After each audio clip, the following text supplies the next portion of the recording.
Well, good afternoon, everyone.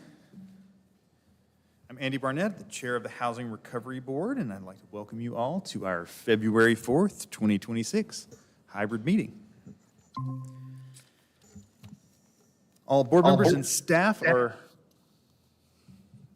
participating in a hybrid format. To help our audience follow along, we'll make sure that we state each section of the agenda aloud as we move through the meeting.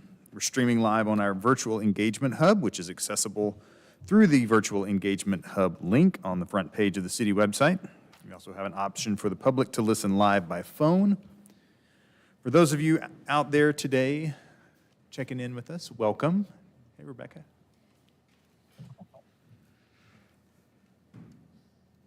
For today's meeting, we have the option for people to call in and listen or comment live. To call in and listen to the meeting, please dial 855-925-2801 and enter the meeting code 2675.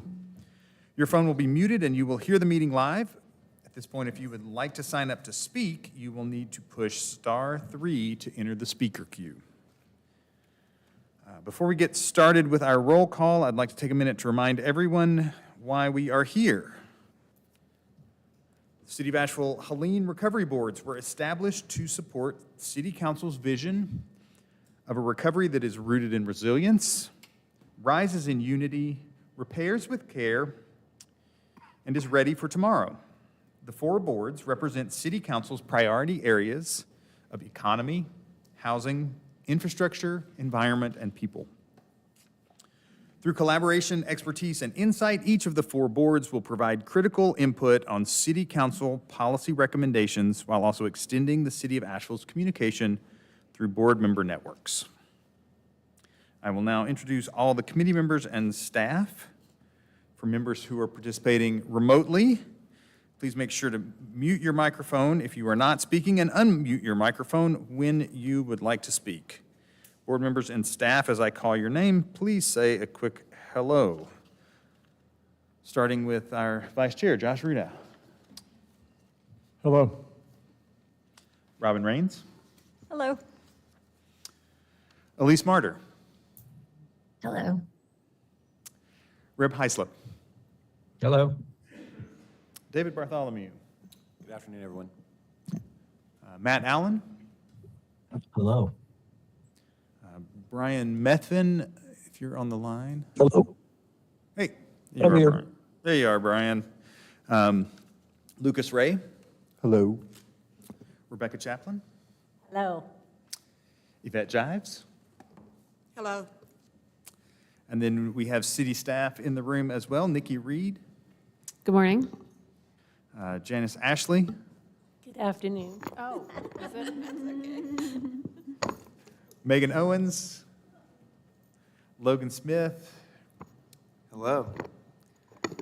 And then Nikki, I think we have maybe a couple other staff people. Do you wanna Absolutely. introduce If I them? can just do a quick introduction to the staff that we have joining us. Elma King is our CDBG-DR Programs Manager. She'll be presenting later today, as well as Sasha Bertunsky, who's our Housing Division Manager.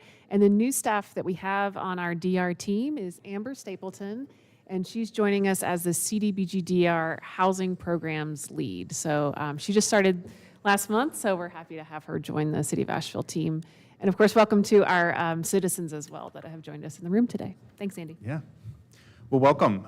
So great to see the staff team growing around this important work. And Amber, excited for what you bring to the table.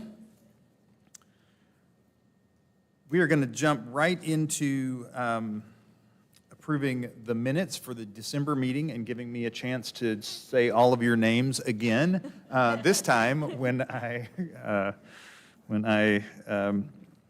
call on you, you can vote either to approve or reject the minutes. So, but before we do that, is there, can I get a motion to approve our minutes from the December meeting? Motion to approve the minutes. All right. How about a second? Second. All right. So we've got a motion and a second. We'll do a quick roll call. Josh Rudow. Excuse me, can I, my name is misspelled. I wanted to make sure that was corrected before the minutes were finalized.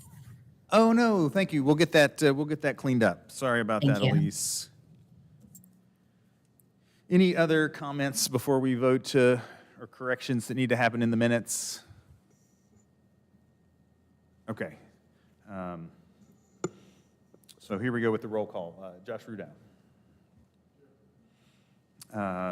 Robin Rains. Yes. Elise Martyr. Yes. Okay. Reb. Yes. David. Yes. Matt. Yes. Brian. Yes. Lucas. Yes. Rebecca. Yvette. Yes. And I'm a yes vote as well, so the minutes are approved unanimously. All right. Thank you for the reminder. I think I forgot to do that at our earlier meeting, or our first meeting, got carried away. It's exciting to see all of you back here for the second meeting of this committee after our action-packed meeting right out of the gate. Good to see everybody back here. I wanted to take just a second and at the opening, I reminded us why we're all here in terms of the recovery board's purpose, but I wanted to take just a second and step back and talk a little bit about the purpose of the Housing Recovery Board, because after the conversation that we had in December and a lot of what you're going to hear today, it would be easy to think, okay, well, all we're ever going to talk about is CDBG-DR, and that is not the full scope of our charter. It just happens to be where the action is right now, so it's timely for us to be talking about that. But I did want to make sure that we took a second and stepped back and thought about the four tasks that have been assigned to this recovery board by council, which is to provide input to council on policy recommendations that advance post-disaster housing stability, that support temporary and permanent housing solutions for displaced residents, that support strategies to address future displacement events, and to help residents navigate post-disaster housing challenges. So I want to make sure that we stay focused on the whole scope of what we're doing, that it's not just about the implementation of CDBG funding through the city, but that we really have this bigger mantle. And I'm curious as we dive into to the start of our meeting, what things in particular kind of on this, on these four points of our recovery board scope are resonating with the members of the committee. What would you like us to tackle in upcoming meetings so that we can kind of make sure that we're living into the full breadth of what our charter is? So I can go. Yeah. So the fact that I think last time we met, I talked about actually us being involved with boots on the ground, actually knowing what's going on with the community, being able to resonate their voice in a setting that could be heard.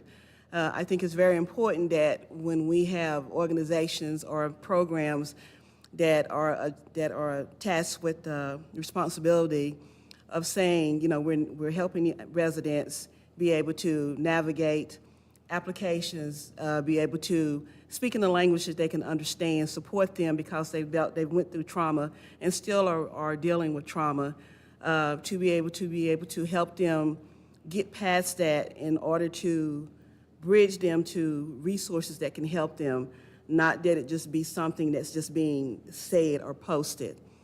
Yeah. From working with different people, with being boots on the ground, looking at the paperwork that is being provided for a lot of the clients that are trying to apply for housing repair and disaster relief, is very frustrating. It's very challenging.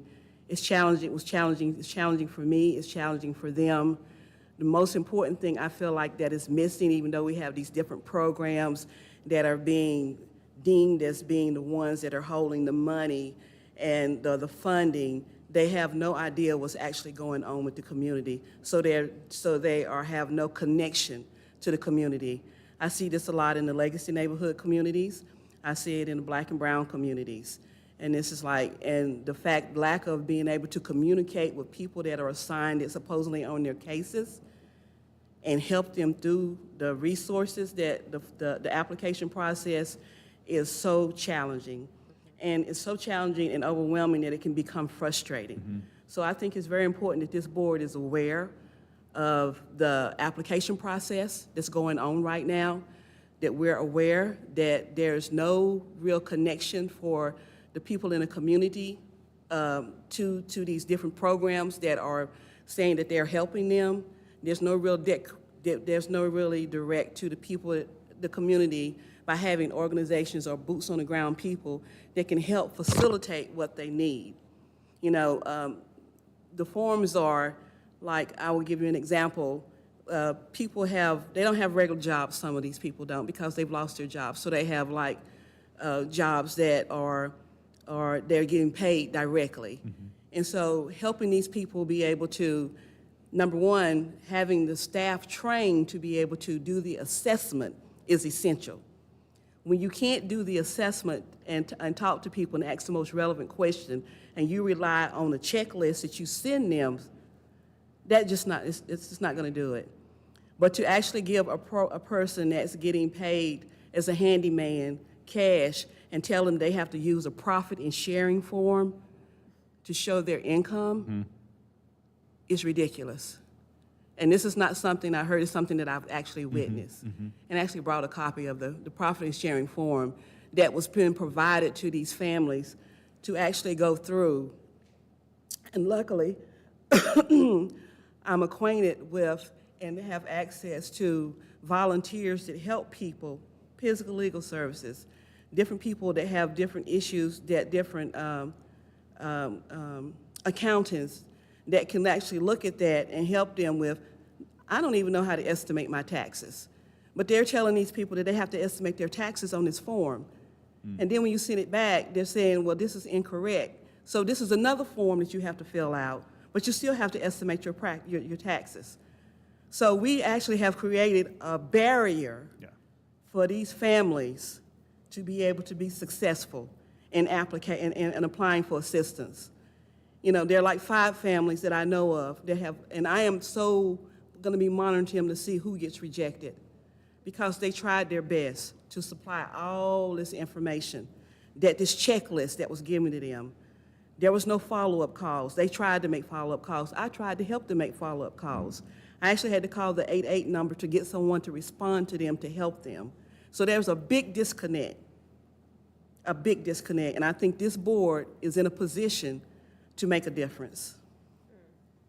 Great, and I hear that, and I think that speaks exactly to the fourth point up there about helping people navigate post-disaster housing challenges. And what I'm hearing, Yvette, or what I think I'm hearing, is this really needs to be sort of two-way. We need to make sure that we understand what programs are there, as you said, boots on the ground, but also create a spot for a little bit of accountability to make sure that we're hearing from residents what their challenges are with those programs, so that we can do that work around helping residents navigate post-disaster.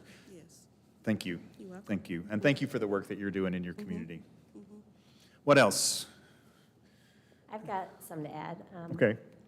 As an advocate for older adults and with a growing aging population, I think that there's an opportunity with Rebuild to look at sustainability and resilience in the sense of how do we make it a more sustainable and resilient community for people as they age, whether it's design features or whatever type of rebuilds happen. I think we can be thoughtful about that, and that's an opportunity. Thanks. Yeah, and I think I think you're landing right squarely in the third point up there about how do we proactively address future displacement events by making sure that the rebuild work that we're doing has that sustainability and resilience component. Thank you. Yeah. Other thoughts? How about from our online participants up there? Anything that that's resonating with you or that you're grappling with as you think about the scope of work that we have all signed on to do on this board?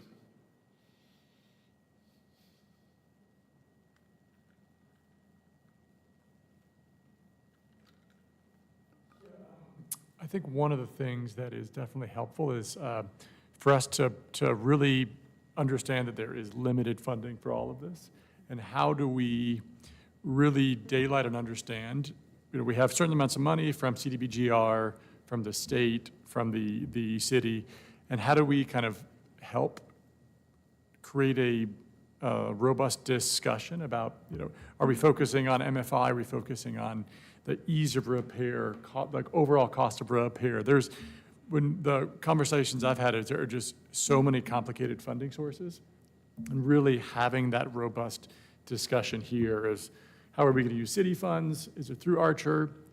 Other sources like that. So I just think really having those conversations in this public setting where we're understanding the trade-offs of if money goes to multifamily, that affordability period versus other affordability periods. I just really want to be a place where when there is an issue that I know staff is working hard on, how do we kind of talk about that? And I think getting more data is going to be really helpful with that. When we get more data coming in, both on multifamily applications, home repair applications, really just having these conversations in front of the public in ways to really help staff and the public understand limitations of funding and trade-offs. Every choice we make is going to be a trade-off. So that is something that I think I would really like to see, and then I'm still trying to understand that as well. When we get more data, what's coming in, what does the state do, what does the city do, what are CDBG-DR limitations, are all things I think we're going to have to figure out and learn over time. So I just love this being a place to have that discussion. Great. Any other thoughts as we think about our scope and I think the other the sequence of attacking each of these questions is another key piece for this board, especially with a bi-monthly meeting cycle. Obviously, we're targeting CDBG-DR because of the immediate nature of needing to make some decisions, but I'm feeling like, I'm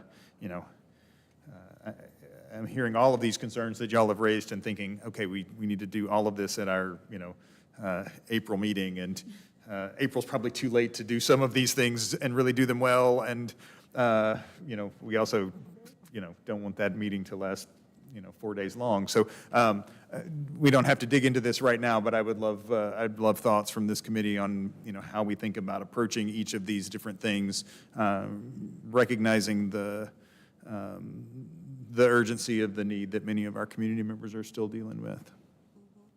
Anything else before we're going to get a chance to hear a lot of what you were hoping for. We're going to, in the CDBG-DR update, and some good news, I hope, and also a chance to start thinking about priorities and have a little bit of a deeper dive into data. So if there's nothing else, I'm going to, on this first topic, I'm going to invite Elma to come up and walk us through this CDBG-DR report. Thank you all for your time joining us today. 1 second, I'm going to grab my water. My voice has been cracking.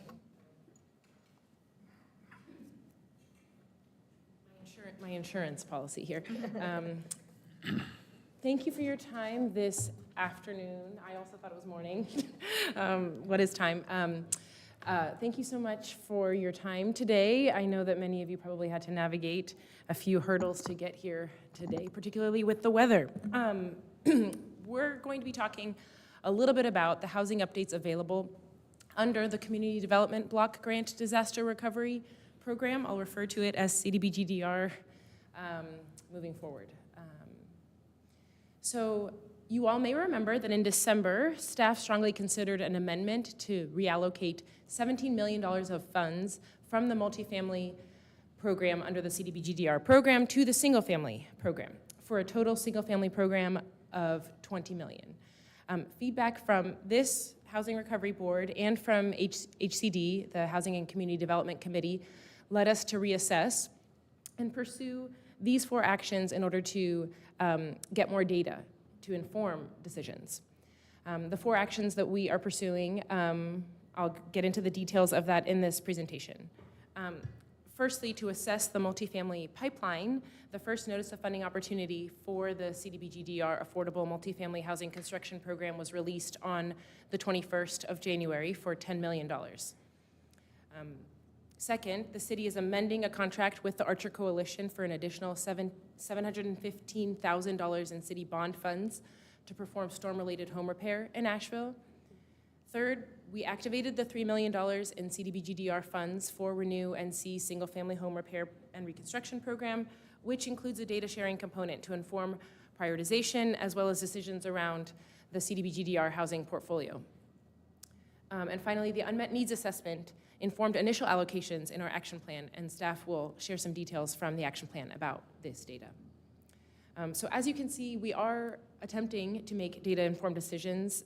The data that we are getting, we continue to ask questions about it, we're digging into it, and that will inform the decisions. We are also looking to garner your feedback in making those decisions and recommendations. So next slide, please.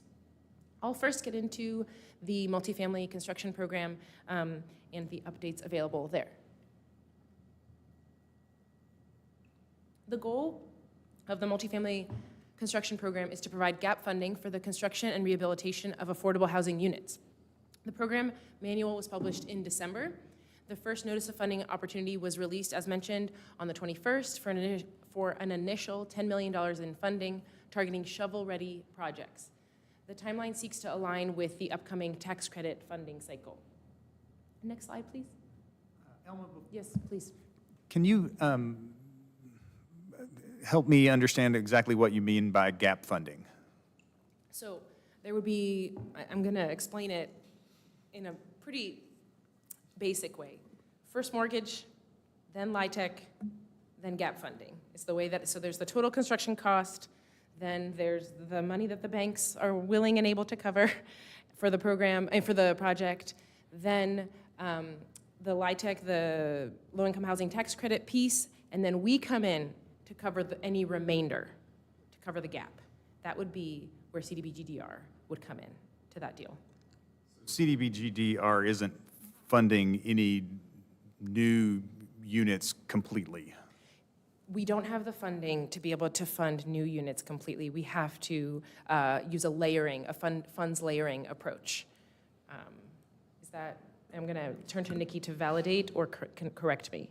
Absolutely. I mean, I think one of the goals is really to stretch our limited dollars as far as we can, and we have found that pairing with tax credits is the most effective way that we have done that. We've done that with our bond dollars. We have a history of doing this as a city, so really being able to leverage that opportunity with the upcoming tax credit cycle was the goal of this program. Great, thank you. I just want to make sure that we're all clear on what we're doing. Thank you, Andy, and thank you, Nikki. So the affordable multifamily construction program, the goals of that reflect key input from the action plan mentioned above, and they're focused on creating sustainable and resilient housing after Tropical Storm Helene. Namely, to create resilient mixed-income housing in pursuit of deep and long-term affordability, and to make strategic disaster recovery investments. By way of creating resilient mixed-income housing, the primary objective is to fund shovel-ready multifamily rental developments that feature substantial disaster-resilient characteristics and operate as mixed-income communities, targeting a mix of incomes below 80% area median income. In the area of deep and long-term affordability, the program requires that 100% of units be restricted by the low-income housing tax credits, with an average affordability at or below 60% area median income, maintained over a minimum 35-year deed restriction period.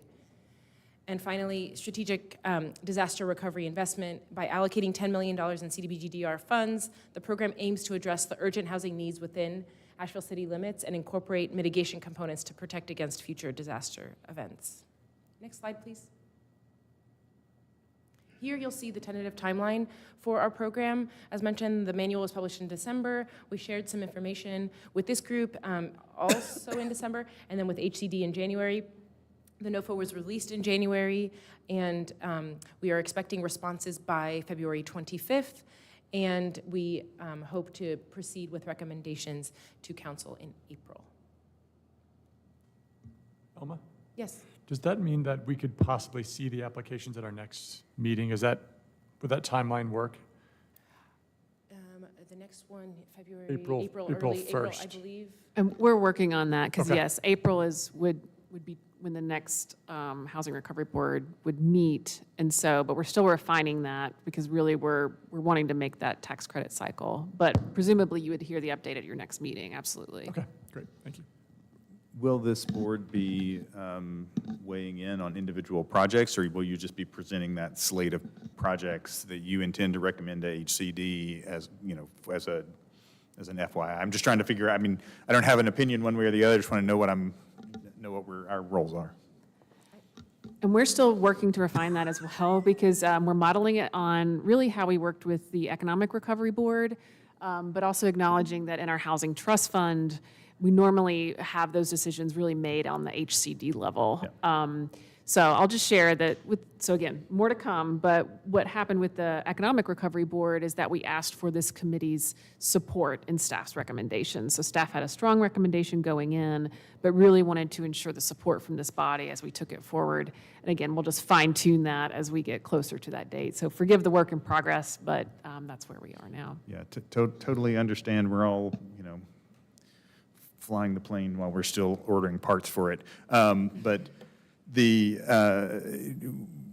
there an evaluation matrix or something that you're using to score these? And is that something that would be helpful for this group to get familiar with the kinds of priorities that you're looking at when you're looking at these multifamily projects? Great question, and I think that if the board would like to dig into that, our NOFO, our Notice of Funding Opportunity, contains detailed criteria for how we'll be scoring, and the application that was published on Monday also has a scoring workbook. So you can actually go into that workbook and toggle it, manipulating the number of units, the number of the amount of replacement reserves, manipulating many different variables to see what scores a project could potentially earn. And that is available on the website, ashevillerecovers.org, and then housing, multifamily housing. So both the Notice of Funding Opportunity has those details, and then the application spreadsheet has the ability for you to toggle and test. Great, thanks. Thanks for your patience with all these questions. Of course, great questions. We're happy to have them. Thank you. The Qualified Allocation Plan for the Low-Income Housing Tax Credit Program sets the requirements and scoring criteria for 4% and 9% tax credit projects. In the aftermath of Tropical Storm Helene, NCHFA, the North Carolina Housing Finance Agency, made some changes to the 2026 QAP, making the program more attractive to developers looking at projects in Western North Carolina. As a result, NCHFA received 3 applications for 9% tax credits and 10 applications for 4% tax credit deals for projects within Asheville city limits. And as mentioned, we've seen a larger number of projects submitted on January 23rd, just a couple days after the release of our application as well. Some of the changes made to the 2026 QAP include that counties located in Tropical Storm Helene disaster areas are eligible to request up to 30%. And secondly, 12% of tax credits available will be added to the Western region before the rehabilitation and new construction set-asides. And finally, state CDBG-DR funds will be used for 0% interest deferred loans. We know that one project per county is what we can expect, and there's a possibility of a second award in counties if funds are available. Next slide, please. If I can just add a little commentary to that. So kind of the why is this important, right? Because really what this slide is meant to share is just to understand what's happening on that state level as it pertains to these multifamily tax credit projects. And so really the big takeaway from this slide is to acknowledge that there's resources available for multifamily projects in Western North Carolina, specifically low-income housing tax credits, like there never has been before. It's a pretty significant element to see these changes that have been made. And then to also acknowledge that the state is pitching in CDBG-DR funds as well. So if you think about it, for smaller counties like where Brevard's located, Henderson County, they often have to find these same sources of gap financing through their county governments, through their local governments. Our city home dollars that we spread out over a 4-county region, they're often asked to participate. So baking in gap financing from the state's DR perspective is a good sign, is a really good thing for our region. And to also acknowledge that Buncombe County will likely be a recipient, the county is at large, a project in the Buncombe County location, given this criteria as well. So the fact that the city's DR funds are also contributing towards this gap financing hopefully means that we will see an increase in multifamily production with this specific opportunity. So I just, for all of us that have exposure with the Housing Finance Agency or on different levels, I think that to me is the key takeaway.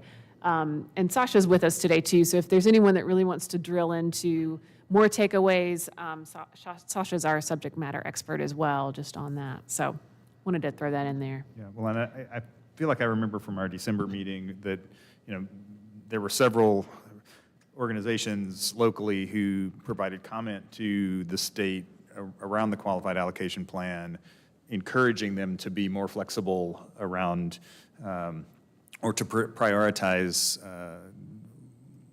tax credit projects in the Helene impacted area. So I think that's it's always good to hold up successful advocacy, I think. So our voice does matter in making things happen for our community. So this is all really good news and makes sense when we think about that layering strategy and yeah, thank you. Next slide, please. One thing I would add to this is that in my previous experience with tax credits, that even though we're getting more tax credits, and there's more of those, there is always going to be a gap. And it just means even more, there are more tax credits coming, but that doesn't mean that the need for other sources like that 17 million goes away. It actually makes that even more important. And that you can stack all the different subsidies, but with income restricted housing, it is impossible to get that without that gap financing dollars. So we have this, what is really an incredible opportunity, but that is going to need that gap financing to just as like it isn't, we have all this funding that takes care of the need. That will create a gap on what could be 3 to 5 to 6 projects, and each of those gaps is going to add up to something significant. But it then creates an opportunity for what could be housing for 40, 50 years, income restricted, making generational impact. So it's like this lasagna of funding is what we always used to call it. And there's a gap, even though you think there's enough from all these sources, there's a gap. So it is really great to hear that in that specific time that we're in, with that also needing that other gap financing to then cover that too. And just so for our awareness, so then while there's been 3 applications for 9%, 10, not all those will be successful, right? So we'll see the Housing Finance Agency make the selections based upon the applications. We will then, of course, contribute to that through what the city elects to fund with our CDBG-DR Multi-Family program. We'll see what the state funds. So then we'll plan to come back to this board and have that, close that loop, right? To really then share out what applications have been successful and continue forward from there. So we'll mark that for a future item.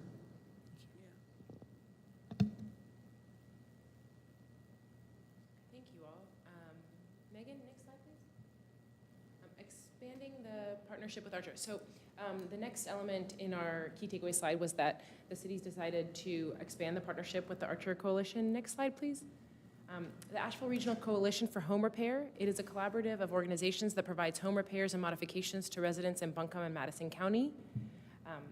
Archer members include Asheville Area Habitat for Humanity, Poder Emma, Community Action Opportunities, Mountain Housing Opportunities, Community Housing Coalition, Asheville Buncombe Community Land Trust, and PRC Applications. Weeks after the storm, the city allocated $1.465 million from the 2016 bond for storm-related home repair. The city engaged Archer with an initial funding amount of $750,000, which helped leverage an additional $5 million from private and public sources. And Archer has completed 44 repair projects in the city of Asheville, primarily in legacy neighborhoods. Next slide, please. What we know about the existing need for home repair in Asheville is that 126 households in the city of Asheville remain in the Archer pipeline awaiting assistance, and Archer is currently prioritizing scope of work inspections of homes in anticipation of the release of additional funds. Speaking of the additional funds, the city is planning to amend its contract with Archer to allocate the remaining $715,000 of funds from the 2016 bond fund to the program.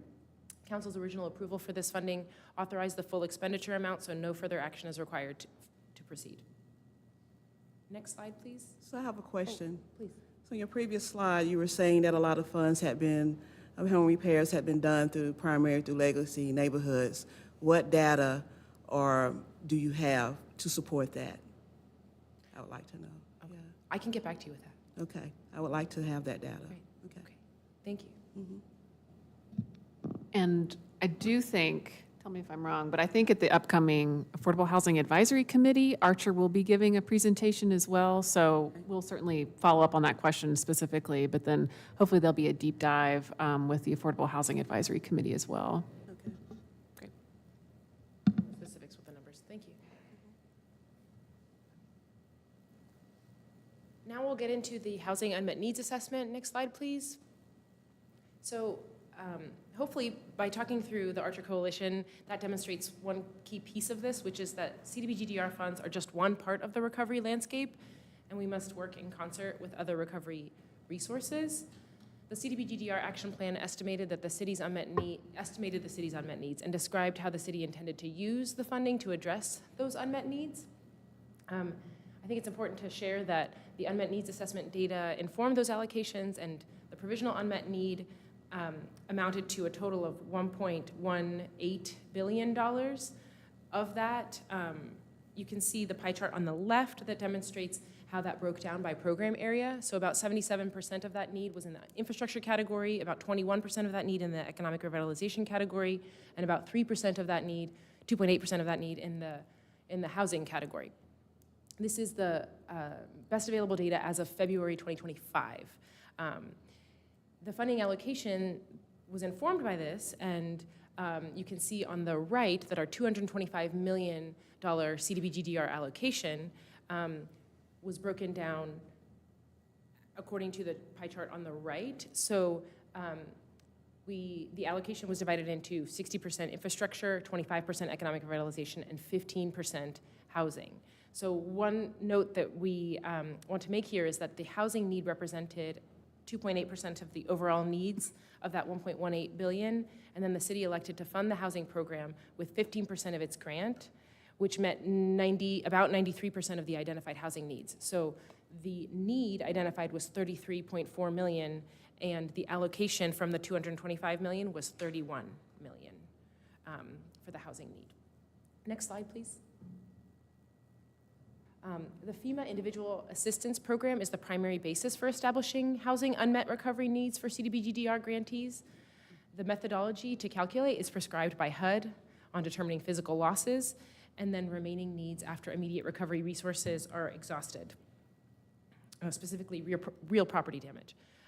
To calculate housing unmet needs, the city used FEMA IA, SBA, and National Flood Insurance Program data, identify damage or destroyed units, calculated the value of housing losses, and then tabulated against the assistance received. As mentioned in the previous slide, this is the best available data as of February of 2025, and data is limited to households that registered for assistance from those agencies. So there is a potential that this does not capture the full picture because they did not register for assistance. Next slide, please. Here you'll see the breakdown of the FEMA individual assistance applications by owner-occupied units and by rental units. I think there is a question on the line. No, sorry. By owner-occupied units and rental units. So you'll see here that the total number of applicants for FEMA IA applicants of owner-occupied units was 2,241, and you'll see that the total number of applicants for FEMA IA of rental units were about 1,500. One note I wanted to share is that you'll see the units with major or high or severe needs in the right part of these tables. And the total is that 119 owner-occupied units reported major or high or severe damage, and then 232 renter-occupied units reported major, high, or severe losses. And then one thing to note is that while these numbers reflect overall applications, the CDBG-DR program will address the housing needs of LMI residents only. And I do want to acknowledge the onery nature of verifying income and LMI status, which is to what was raised earlier regarding the onery nature of the forms. Just want to recognize that that is a symptom of the regulations necessary to confirm LMI status. Not an ideal one, and definitely one that we could navigate differently, but just want to raise that that's part of it. Next slide, please. Now I'll share a few updates regarding Before we yes. go on to the single-family repair program, just to close the loop on this, the needs assessment. Do you suspect that there's an undercount within the, particularly with rental owners, since this was based on individual assistance applications? What's your level of confidence with this assessment? What I can say is that we are conducting an analysis now of what the more current information after February 2025 can tell us. That information isn't available yet for me to share. But we're conducting that analysis, and then that could inform further conversations as well. And so these are total individual assistance application numbers before they've been screened for the household income that you were just describing. That's right. Yeah, okay. So we may see an overcount on owner-occupied because owner-occupied tends to skew toward higher income households. And there may be an undercount on rental, but this is the best data that we had to work from. And it was the data that was prescribed that we use, is that what I'm understanding? Okay. That's correct. So HUD prescribes the methodology for calculating the unmet need. And so when the action plan was being finalized, and so it was finalized in April, and then it was based on the data in February, but the way of calculating it was based on HUD-prescribed formulas. Okay, so we didn't have to come up as a community with the way that we were going to do the needs assessment. We had this box of data and this methodology, that's very helpful. And then from that, we skewed, if I'm kind of following your presentation, we increase the proportion of our action plan request toward housing relative to the need that this formula. So we didn't have flexibility about how we calculated the need, but we did have flexibility to request more funds relative to that need than just the percentage of the need that as the calculation came out. Okay. Yes, and we adjusted the allocation to it so that the proportion that was allocated to housing was higher in our allocation than the proportion in the unmet needs assessment. Okay. God bless whoever had the brain cells to do that as quickly as you did in the time period when, I was lucky if both my socks matched during that time. So thank you for that work. I just want to point out something else that's coming to mind for me. So maybe this is on other folks' mind too, but I think what I'm seeing here too is this is really talking about real property damage. I think there's also something that happened community-wide that was the economic losses that everyone experienced. So this is a good analogy to looking at what happened to businesses in the River Arts District and businesses in downtown. Both were impacted different scales. There was definitely a damage component in our River Arts District areas. In downtown, they suffered from the economic losses due to the impact of the storm. So again, I think that's happening in our community with our citizens in the housing frame as well, is that there's damage to the real property, but then there's also the economic losses that folks endured due to that economic challenge that we had post-storm. So I just feel like that's another part. But really, when we look at the unmet needs, what you're seeing here is especially on how we got to these housing numbers, really had the context of damage that drove a lot of that data. Nikki, I'm glad you're raising that because that also does come up in the action plan as an element that was considered at the time in terms of the fact that the demand for affordable housing is greater, not just because of the physical losses, but because of the income losses resulting in challenges for homeowners and renters. So great point. Thank you, Nikki. Are there any other questions from the committee before we move? Oh, how about on the screen up there? Hi, thank you. I really appreciate all the conversation that just happened around the methodology and the data behind determining that need. But I wanted to pivot back to this discussion about the challenge that some households are having with completing the paperwork to determine if they're income eligible. And so I think we all recognize that that is a challenge. I'm wondering if the city has any plan in place or staff members on hand that can directly assist these households with completing that documentation. This is something that I think we'll have to be looking into and discussing with the state. As you all know, one of the wonderful benefits of the arrangement that we have formalized with the state is that we get to have 100% of our allocation pay for hard construction costs only. And so that's an element where that means that application eligibility, intake, case management is something that the state is handling, and then we'll be discussing with them what we're hearing here today. And then I think we can explore, given our explore our capacity for supplementing. Understanding, of course, that there are the realities of the allocation to work within. I gotcha. I understand that there's a line here with where the city's scope is in terms of the administration.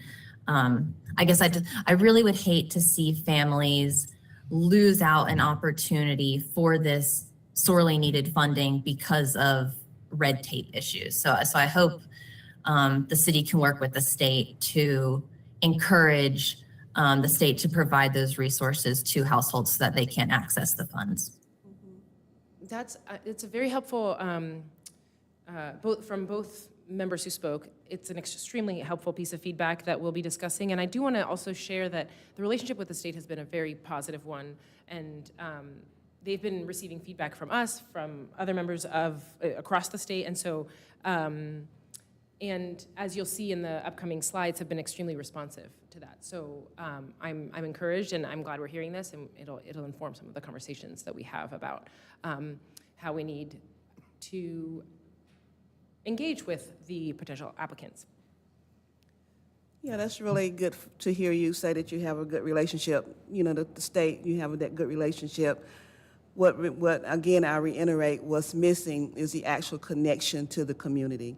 Even if the state says, you know, we're going to do something, we're going to develop a program, then you have to have people that are engaged in the community, boots on the ground. You cannot have people sitting in an office doing an assessment. It does not work because the barriers are too great. That's an excellent point. I'm pleased to say, too, that the newest member of our CDBG-DR team, our housing programs lead, who was introduced earlier, has a case management background. So we'll be thinking through that lens a lot more acutely with her expertise as well. So, but that's a great point. Yeah, that would be really good because I'm going to have a master's degree in social work, and I'm also a nurse. So I know what I'm talking about. Yeah. Definitely. Yeah, yeah. So that gap is real. It's so real.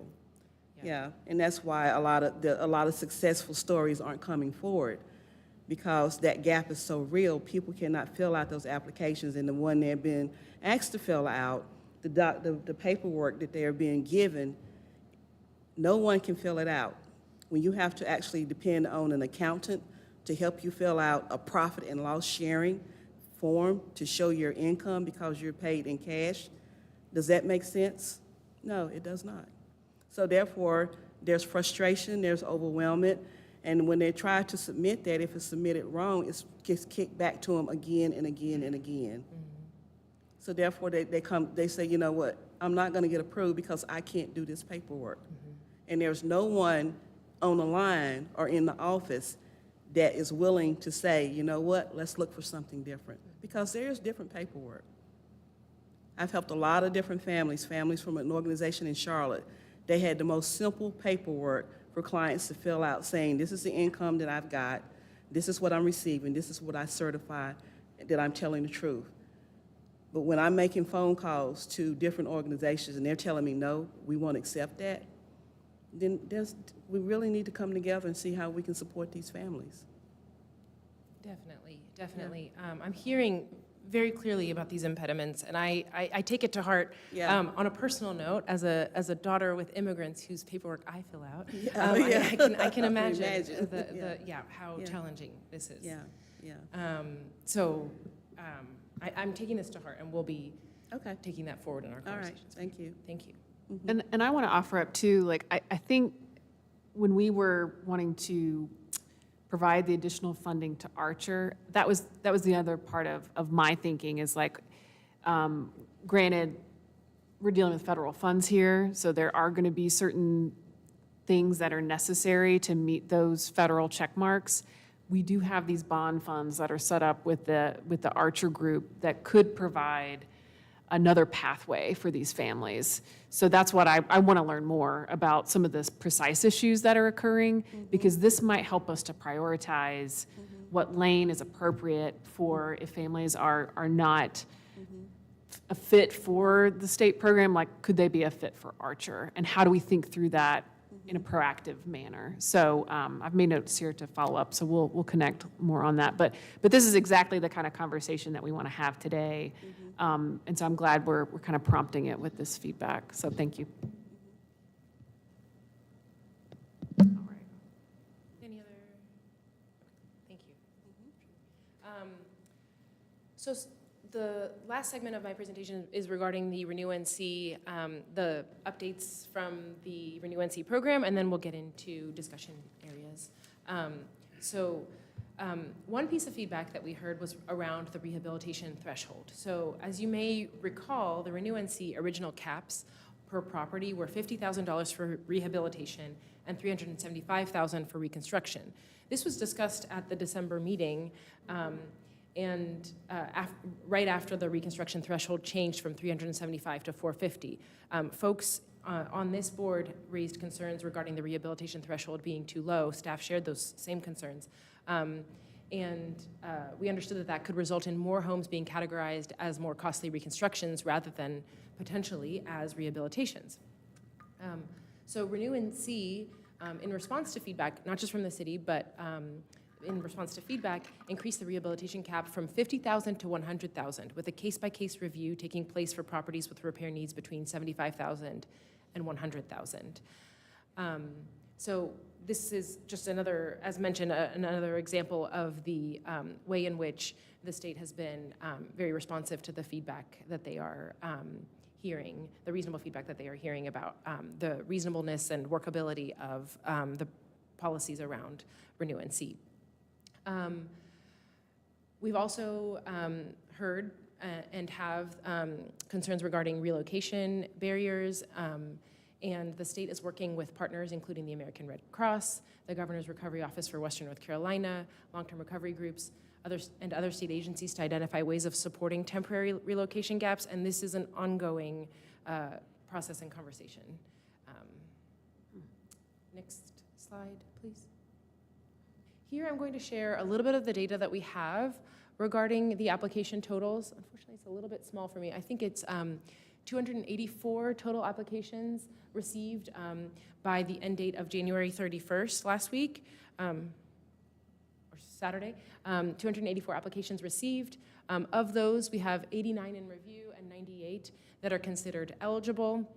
Of the eligible, there are 49 that are in the Phase 1 Priority 1 category, which means that they are properties, they are households with an AMI of 60%, sorry, they are households with a household income of 60% AMI or less, with a elderly person, disabled person, or child residing in the home. So that's Phase 1 Priority 1, 60% AMI or less with an elderly person, child, or disabled person residing in the home. Phase 1 Priority 2 is 60% AMI or less without a child, elderly person, or disabled person in the home. And then Phase 2 is 80% AMI or less, so there are 4 eligible applications in that category, and 23 eligible applications in Phase 4, which are up to 120 AMI or less.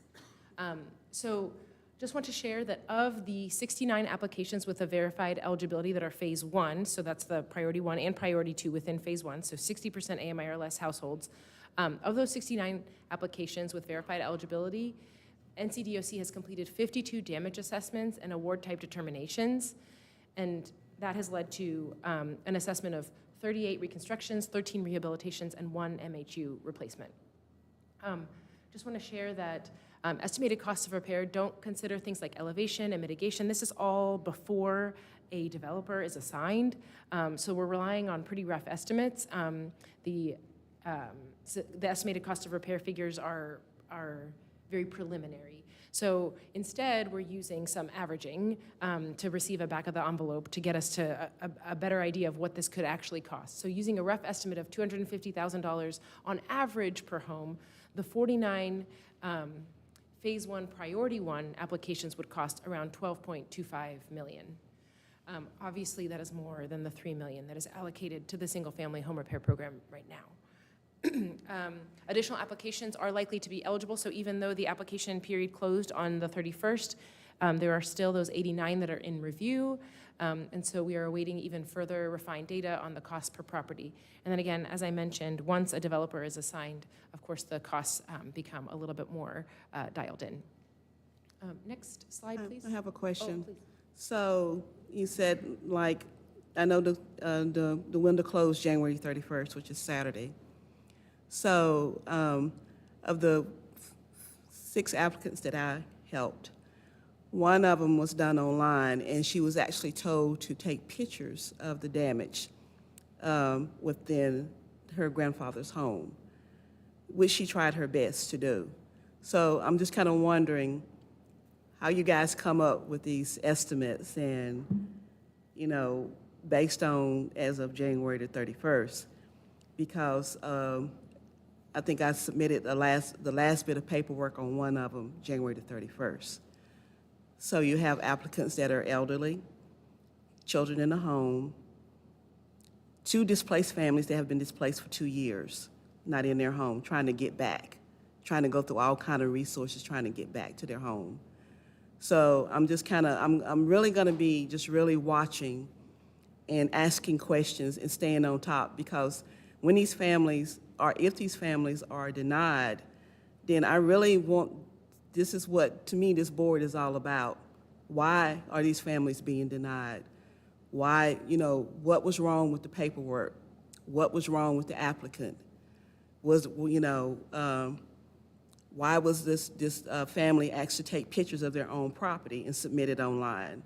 She just did the best she could. So that, you know, it's like a lot of questions and a lot of, to me, assessments and things being put out there when you're dealing with real people, with real lives, with real issues, with real factors. Like I said, 2 of these families have been displaced since the hurricane and can't get back into their home and trying very hard to get back, doing everything they can to get back into their home. So I'm just, you know, and I'm glad that like there's like you have developed a relationship like Archer, you know, so Archer needs to be, Archer cannot be the connection to the community boots on the ground. It's got to be some type of conversation, some type of collaboration, so that these families, as we We watch that these families that are applying, that we are monitoring to make sure that they're being given a fair shot. That if there's something that wasn't submitted, that needed to be submitted, and I can guarantee you on every one that I submitted, everything on that checklist was submitted.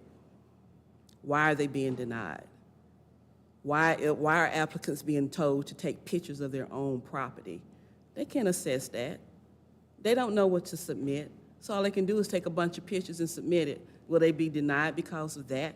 When you have an 80-year-old grandfather in that home, whose home is dilapidated and there are problems because of the hurricane? So there are a lot of boots on the ground, personalized things that need to be taken into account as we try to address all these issues. I just want to, I know you're aware, but just want to make sure that everyone here is aware that Pisgah Legal Services is providing, we're taking applications for those who are denied from the Renew program, and we do want people to know that if they believe they were eligible and they're unfairly denied, to contact us, and we are connecting them to our disaster relief program to get advice. Yeah. Okay. And I think too, I mean, no one wants to see any denials, but the numbers here are going to be that there is a much greater need than there is funding, and that's heartbreaking. That's just heartbreaking, and I think that number of applications and you know the cost there, and as we see that, really looking at this board is how do we get as few denials as possible? How do we best maximize? Because really, you know, if there are some that have a $50,000 need to get people back in their home versus a $450,000 complete rebuild, I think really getting, you know, I'm thinking of a flow chart, and I don't want to say flow chart because it's people and it's homes is important, but I want to find something here where we can really find a way too, because those numbers there's going to be denials, and it breaks my heart. And how do we find a way to make it as easy as possible to apply? I totally agree. Working in Austin, Texas, we had community navigators. I would like to learn more of kind of what breakdown of city staff or Archer are the ones who are the boots on the ground. That's an excellent point. I'd love to you know, kind of get an understanding. 20 staff in the housing department. Who would be people that talk to them directly? Archer as well. How does that function? I think that'd be helpful. But I just see that number, and it breaks my heart of kind of need versus demand, and the more we can openly have that conversation of how to best use funds, I think we can decrease denials and maybe even get more transparency on the process. You mentioned process, because I think one of the next steps I'm taking from this really helpful feedback is to perhaps return to the board, whether with just a written follow-up or in a future meeting, a discussion around the process, around the process that the case managers are taking, the process around damage assessment. And then I just want to share too, I mean, we're talking about denials, but there's kind of two zones of that.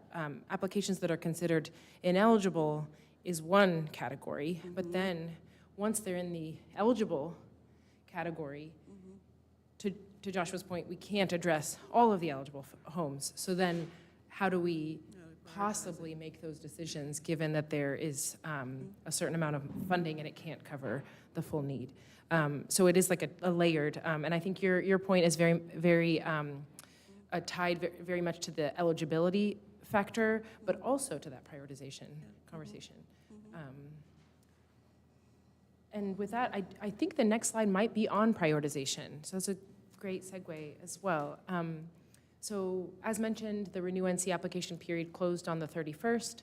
We anticipate having more complete information in April on the number of eligible properties once the application processing time lapses. Since the current $3 million allocation cannot serve all Phase 1 applications, and in fact cannot serve all Phase 1 Priority 1 applications, NCDOC is holding actual applications until the city provides guidance on how to prioritize within the Phase 1 Priority 1 applications. RenewNC has only been conducting damage assessments on properties that are Phase 1, which is comprised of households with income at or below 60% AMI, where a child, elderly person, or disabled person is in the home. Sorry, Phase 1, Priority 1, with a couple exceptions. Their damage assessments have been confined to Phase 1, mostly in Phase 1, Priority 1. Next slide, please. So we know that we are serving Phase 1, Priority 1 properties prior to moving into Phase 1, Priority 2 properties and beyond into other AMI categories. In the event that the city doesn't further specify prioritization guidelines, the state will serve Phase 1, Priority 1 applicants in the order of application and how quickly they can navigate approval and completion steps. And as we're hearing, there are some concerns around that. Other possible priorities to consider, which I believe a board member alluded to earlier, is around household income. So for example, considering lower AMI levels within Priority 1, Phase 1, projects of highest cost or complexity, or prioritizing projects that would otherwise be out of scope for other avenues. An example of that would be full or costly reconstructions, understanding that other avenues, such as the Asheville Coalition, could be pursued to cover lower cost reconstructions and repairs. Another variable to consider could be pre-storm value of the home, for example, to screen out higher value homes. And then, of course, as mentioned, there is the variable of wanting to get repairs and reconstructions done, and so there is the variable of speed of moving through application and eligibility steps to weigh against the rest. Next slide, please. So for questions for discussion, the one, and maybe I'll turn it over to the chair on this. After this one, there's just one more slide about what might be to come in April. I can stay for a couple minutes if there are questions, and otherwise I'll defer. Are there further questions for Elma? Thank you. Oh. Elise? Hi, thank you. I'm anticipating that at some point the discussion around reallocating funds might come up again. So just to give me a little bit of an education, I know there's a lot of different funding sources out there when it comes to low-income housing, whether that's multifamily or multifamily construction or single-family repair. In the grand scheme of things, do there seem to be more funding streams for multifamily versus single-family, or like what does that landscape look like outside of just the CDBG-DR, like generally? I'm going to defer to Nikki on that one. I want to start real specifically. So thinking about where we stand as a board. So I think from my perspective, staff, we're kind of here today, right, giving an update on the $3 million that we've allocated already, the $10 million that we've publicized for the NOFO, but then we still have a balance of funding within that CDBG-DR housing. So again, we had paused on allocating, a $17 million reallocation, but I do think the conversation that we're going to be having in April is on, okay, what to do with the remaining funding in our DR housing program and how to balance the needs between the single family and the multifamily. That number, if anyone has it off the top of their head, with $3 million going into the single family, 10 into the multifamily, what's left to divvy up? 17. Okay, so just an order of magnitude, like in seeing some of those earlier numbers. So if we've already kind of publicized a $10 million investment in multifamily 3, there's going to be 17 million left on the table to discuss, and 18 left on the table to discuss. So we're gonna again get real fine grain come April on what to do and how to divide that up.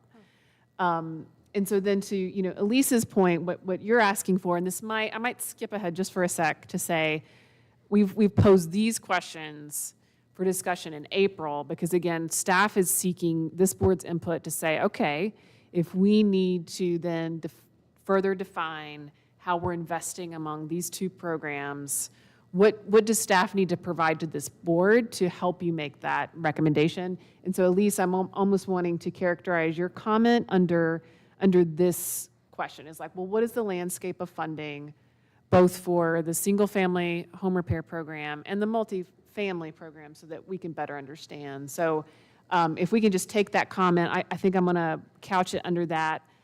what additional information does the board need? And so I can give you top of mind right now to share more about, what we've already talked about with the state multifamily DR funds that are being activated alongside the low-income housing tax credits.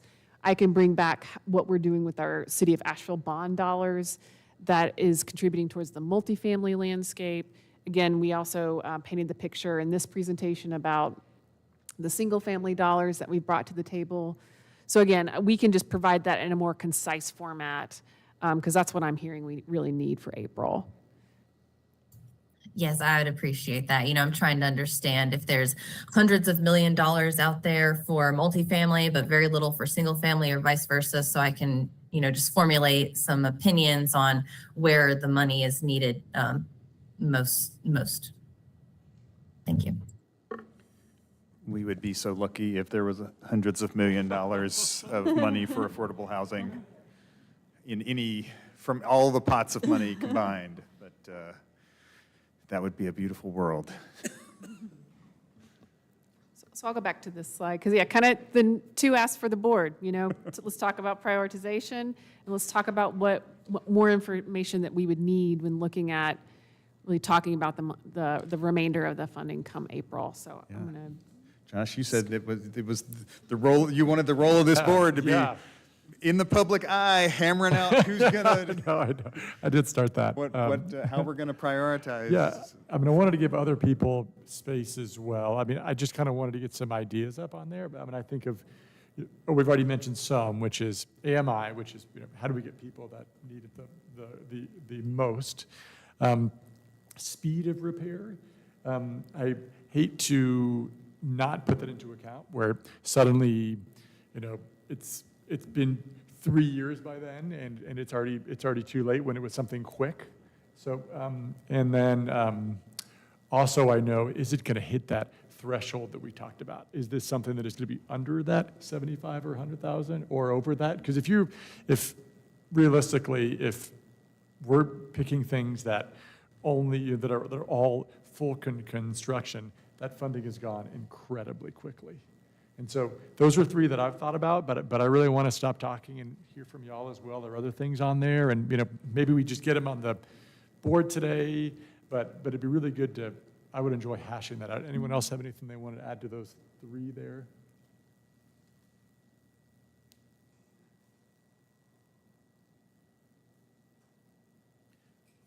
I'm hearing from Yvette's comments and others that we might want to be thinking, while speed is a priority, making sure that we're not prioritizing folks who, or prioritizing against folks who may have struggled to complete an application, and it took someone sitting down with them at their kitchen table to get it in on January 30th. Knowing that there were barriers in the application process, the idea that they're going to, without additional feedback from the city, they're not going to, they're going to take phase one, priority one properties in the order that the application was received, basically. That's really going to work against folks who struggled with barriers to the application. So I think leaving, not providing some kind of additional guidance sounds like from the conversations we've had today isn't what we want to do, that we want to give them some kind of guidance so that they're not just taking first come, first serve, given the application barriers that I'm hearing. Is that right? Yeah. Okay, so we've made one decision around prioritization. We're not going to just let them run with what they've got. We're going to come up with something. So then we need to figure out what that something is.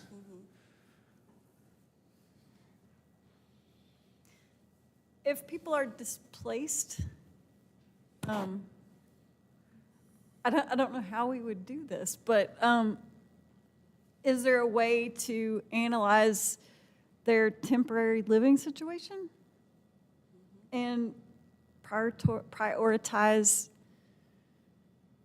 the more desperate temporary living situation? So what I'm hearing is if someone is currently in their home versus someone who's living in a different place? In an Is that RV home or livable? what- yeah, Okay. yeah. Is that home livable currently now versus it's so bad that you can't even be in the home and you have to be somewhere Right. else? Okay. Right. Yeah. And then I heard within that, it sounded like, Robin, the Right. stability of their temporary housing Right. situation. Are So- they, do they have a good extended family situation that isn't as desperate as, I mean, I don't know how in the world you evaluate that, but we're going to have to take a pretty sharp knife if the numbers are looking the way they're looking for cash available. So I don't know. Or you have displaced families that they are under a program that will pay their rent for a certain amount of time, but at some point, that funding That- is going to run out. Yes. So then you have a homeless family Yes. of disabled people or families with children, because the funding has ran out, because the system that they've applied for to have their homes repaired has failed them. Yes. Yeah, I'm glad you mentioned that displacement component, because it really is embedded in several of the things that were like key pieces of our board's charter that we focus on displacement. And so we hadn't really, I didn't see displacement listed in the other potential screening, priorities, so whether folks are able to be in their home or not. So that's a great catch, just like consistent with what we've been tasked to do. Other things like that that are, that might have been blind spots so far in thinking about prioritization.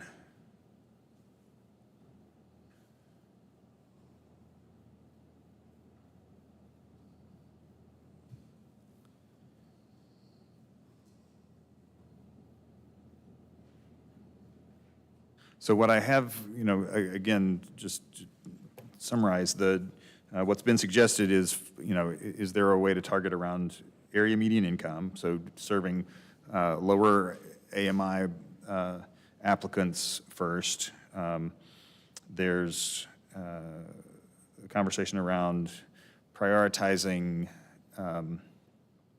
products that might have, well, I think we've heard this two ways around the repair replacement threshold. There was the suggestion that perhaps the RenewNC program should serve the more costly repairs and replacements that might be out of scope for local programs.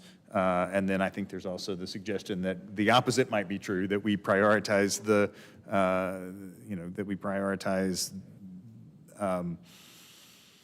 those repairs under the replacement threshold so that we serve more families. So I think that's a good spot to, maybe that's a spot where we're on two different pages, and both seem like they could make a lot of sense. And then I think the question about screening for people who are currently unable to live in their home and might be a threshold criteria. Did I miss anything around what we're thinking about could be criteria for prioritizing folks within that phase one priority one group? Just the inclusion of those applications that were submitted near the deadline. Yeah, so encouraging them to not go on a first come, first served basis, which is going to mean giving them a chance to assess all the applications and then look at this new set of priorities rather than starting to approve things with applications that they already have. So we're making the choice to slow down the pace of repairs. I mean, we talked earlier about the trade-offs. This is the trade-off, right? We're intentionally saying, everyone's repair is going to happen more slowly in order to make sure that we're getting repairs to the right people. Is that, I want to make sure I understand this too. At the same time, Archer is still moving forward with that 3 million too. So it isn't as if all are paused. There are some with that recent 3 million that are being pushed through by Archer. It's not from that 3 million, it's from a separate pool. It's from a separate pool, okay. The other thing to be aware of is, I believe this is correct, if you are approved for a repair under RenewNC's program, any other potential repair applications that you might have with other providers are on hold until you find out. So once you've decided to go down the RenewNC road, you're on that road, and, you know, if something else comes up, is that right? I'm looking at the people who actually are doing this every day. Somebody bail me out. So that there's an ability to assess for duplication of benefits. Those things are just weighed against each other. I don't know if it's it's on hold, but it's a conversation of, do you want to wait to find out if you'll be proceeded with RenewNC, or do you want to go ahead with that? And then that could, I think, in some cases, maybe lead to withdrawals. But we can get back to the team, to the board on that. Okay. Excuse me. Okay.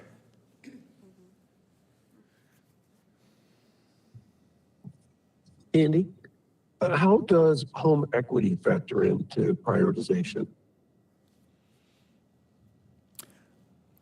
Brian, I think that's what we were, in the earlier slide, Alma had mentioned the pre-storm home value. So the idea that you might have someone who is, currently on a low fixed income but has a lot of equity in their home, is that an area that we want to screen? Is that your question, Brian, or do you help me understand where you're going? It would be people who have a lot of equity in their home have a financial resource that someone who doesn't have a large amount of equity in their home, to be able to access for, funding those repairs from their equity. Yeah, and I think that's where we were getting to the pre-storm value as a potential filter. Okay.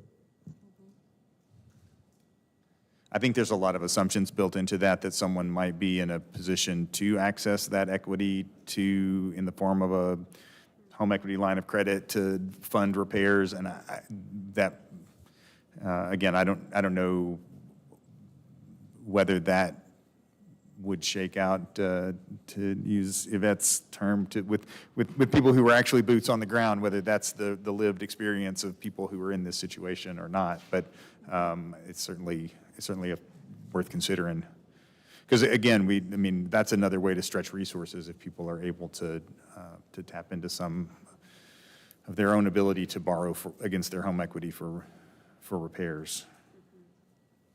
So we're getting close on time, I know. Probably over time. And yeah, I mean, if we can go over, maybe if we can, we have these four, and I know maybe this is a question to staff, is like, what is a kind of a prioritization matrix that is kind of helpful in the day-to-day? We have things on here, right? It's a list that isn't in orders, right? Like, I think we're starting this discussion, but what are y'all seeing on a day-to-day basis that something is coming in and it's a yes or a no? I'm trying to find a way where we can have this discussion publicly, but also it'd be useful and helpful for staff. And could y'all walk me through kind of how that works, and how this discussion could lead to a tool or something that could make your work easier? Well, and I was thinking about, with prioritization, I was thinking about the different levers. And so I was also thinking about the data that we already know we have and that the state may have. So if we were to give them guidance to say, within the AMI threshold of 60% and below, prioritize from the bottom up, I believe that's something that we could do because we understand the data already exists. So like, to me, that one definitely meets the request of where staff is needing some help, And then the second piece of this regarding displacement, I would assume that there's information that the state may have that may indicate something around that. So again, part of this is us maybe going back to the state, having this conversation, debriefing from this dialogue and saying, here's some of our ideas. How can this actually happen in the field? And so, and then closing that loop with the board in April. But I think I'm fairly certain that the AMI piece would be a fruitful place to start. I think, especially when we're talking about the 3 million threshold, I think that could be very helpful. And then the displacement piece. I'm unclear. I mean, I would assume that the equity in their home, I don't know if that's part of the application process. I'm uncertain if they were asking if you had other mortgages when you were filling out the application, so I'm not sure about that. And definitely including the entire application pool, I think is something that is very reasonable. So is April too late to give you, I mean, if we're already asking them to slow down so that they can use a different set of priorities, and we're not going to get back to them, and is there work that they can be doing to move this ball forward between now and April? I really, I don't want to create a situation where we're making the perfect the enemy of the done here. I mean, that's to me the balance with, prioritizing is making a process that's so slow and cumbersome, especially given the kind of the protracted nature of our meeting cadence. Is there a way that we can empower you to work towards something and? Sounds like for me, what sounds really fruitful is to say, well, let's prioritize the displacement piece and the AMI piece. And then with that 3 million, but then come back in April as we start to think about any additional allocations. Okay. If that sounds good, because I know we have some other follow-up that I think we need to do a more of a case management perspective, but we can follow that on a parallel track. But So going back to our charter and what we're supposed to do, we're providing input to council around these policies. Is it enough that we have said, our suggestion to HCD is that they think about a prioritization that isn't first come, first serve, and that really factors AMI and the displacement threshold, and let them,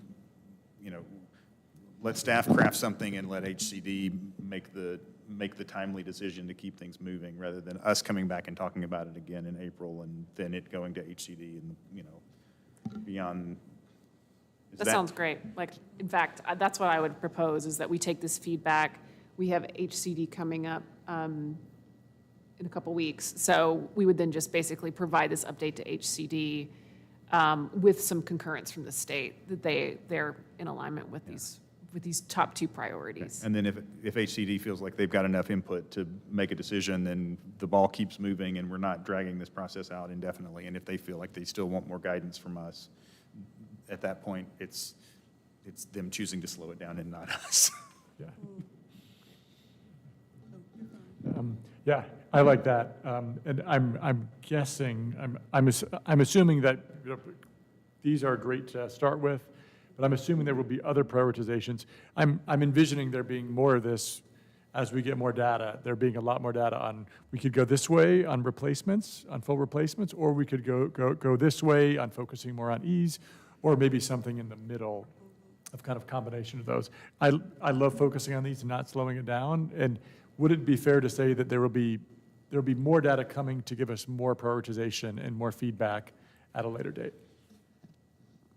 I'm looking at Elma, but you want to answer that? Because I think the data continues to evolve that we're getting, but it also is getting further filled out when they're doing the actual damage assessments and things like that. Do you want to just say more about that? So given that the application period closed on the 31st and there's a 60-day application processing period, we do anticipate that we'll have the total number of eligible applications determined by the beginning of April, because that'll be that 60 days.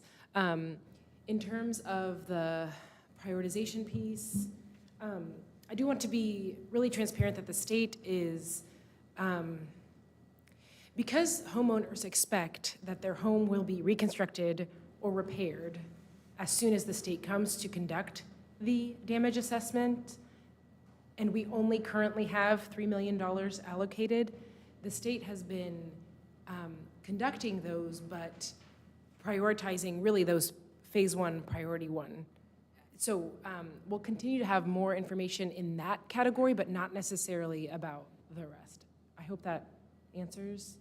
And then in terms of the relocation, we can ask for that. That's not a data point that we've had in our data to date, but the pieces on income levels, AMI, and then pre-storm value are available. Excuse me.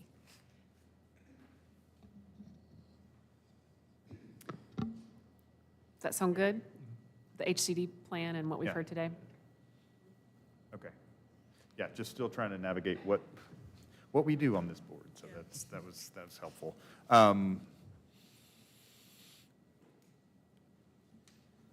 In the interest of time, I think we've surfaced a lot of what we need for our April discussion. By April, we'll know more about the CDBG-DR Renew Single Family Repair application pool. We'll have some results from the multifamily notice of funds available. We'll have, I'm hearing you want to hear from some folks, and I think we all want to hear from some folks who are on the ground with disaster survivors and administering some of these programs so that we can understand that. That seems like more than a full plate, but all of it is important. So we'll figure out how to put that on the April agenda. Anything else that feels, very timely for the April agenda?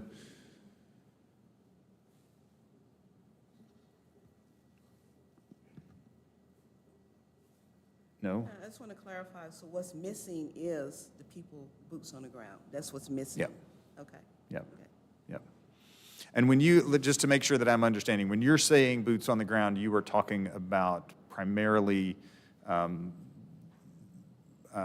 people who are working directly with disaster survivors who are seeking to navigate housing solutions, right? Not people who are administering programs or, Yeah. Yeah. These are people that are actually invested in the community. They are in the community. Right. Have the relationships with the community. Okay. That the community is actually talking to. So these are the people that are missing to be the ones to bridge. That's the gap. Uh-huh. That's the bridge right there, to be able to actually, for these programs to effectively meet the needs of the community.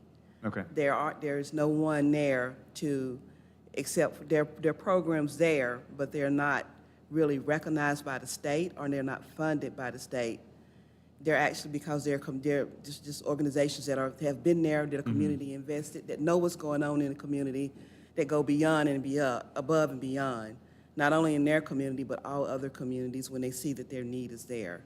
Okay. So they are actually able to sit down at the kitchen table to get that pertinent, very valuable information, private information, Right. share that, to be able to share that information with the organizations to get the application completed. Okay. And then submit the application, because they don't have a way of submitting it. They don't have a way of taking it. And, I have an office in my home. They don't have a way of sending all that stuff through.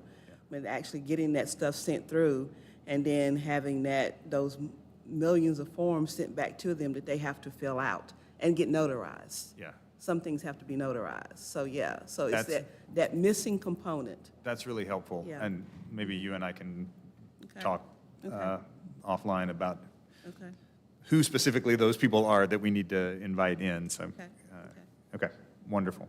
I want to share about that too, and which is that this is extremely helpful to hear about the impediments that they're experiencing. Because again, when we refer to the state's program manual, and it talks about the program service centers available and the 888 number that you mentioned, our understanding is that this is occurring, so I think we need to ask some questions about what that looks like, and these instances in which it wasn't able to address the need, and really delve into that and understand the why. yeah. Thank you. Yeah, Yeah. or there's no follow-up phone calls. I can tell you that it took about 7 emails and maybe 10 phone calls to get one case manager to respond to this family, to actually then obtain a big, long checklist for this family to complete. So things like that, that's a barrier. If you can just imagine, and trying to shift through that, and trying to send paperwork and then to be told over and over and over again, I didn't receive it, so you have to resubmit it. When I know that you're submitting it, because I'm standing right there beside you. Great. Yeah. Okay, anything else for that last point? I think we're on to public comment. So if we have folks in the room who would like to speak to the board, encourage you to keep your comment to 3 minutes each. Do we have any public comment? Yeah, come on up.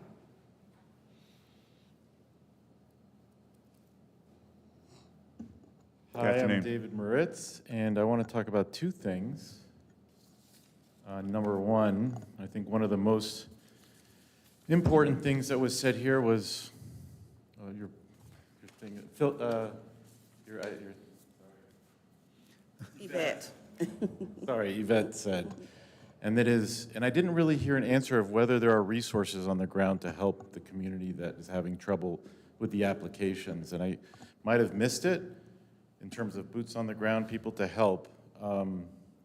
I would say I think there would be volunteers that would be available, not to be presumptuous, but I myself, I've been doing this for 30 years in terms of stuff, and I'd be happy to help people if there's not already resources to do so, and I believe that we could generate a lot more people to help, because I think what's falling through the cracks in these applications is the people that are the most vulnerable, is what I'm hearing. And I think I haven't heard any real solution about the city offering any meaningful help to get those applications done properly. So that would be my first comment. Number two is I saw this application for the multifamily, and I in fact do also have an application for that, and I don't know if we'll qualify under all the requirements. But we have a project that's 80 units of suites that we've been trying to build on Hilliard. And, you know, in the last 10 years, there hasn't been a single multifamily project built in the downtown core area, despite the rhetoric of the city wanting to promote housing. The only project is the Duke that's currently being built now. That was only possible because they found a loophole to avoid going to city council, which has been an impediment to building housing in the city. Now I'm trying to get mine done, and I'm going to make an application, but it was hard to tell whether the low-income tax credit was a requirement. But my project is shovel-ready and could provide 80 units, 100% of them affordable. So I just want to put that on the radar. I don't know what other projects are shovel-ready in the downtown area, which would be important for people that may not have a car and want to be near amenities. So I think in the past, some of the affordable projects have been put in areas that require a car, which is expensive for the people who need housing. And I continually talk to people that say they're on a waiting list of 5 years or so for affordable housing. So I've been trying to do this from a private sector perspective. That's why it's small suites. But our project is shovel-ready. We're also applying to the county and also to the self-help Dogwood Trust to get funding. Originally, we thought we could do this only with private capital, but costs, as you know, have gone up significantly. So that's why we're going to be making that application, and I wanted to make that, make you aware of that. I'm also running for city council because I think housing is super important, and I'm the only person running or on council that's actually built housing. And I think we need expertise on city with respect to housing. I've also built infrastructure, and I think we need expertise on that as well. And I'm happy to follow up if there's any way I can help, if there are any resources I can generate to help with these applications. Thank you. Thank you, Mr. Moritz. Any other public comment? Anything online or submitted in advance? All right. Well, if there is nothing further, then this board stands adjourned. Sorry for keeping y'all late.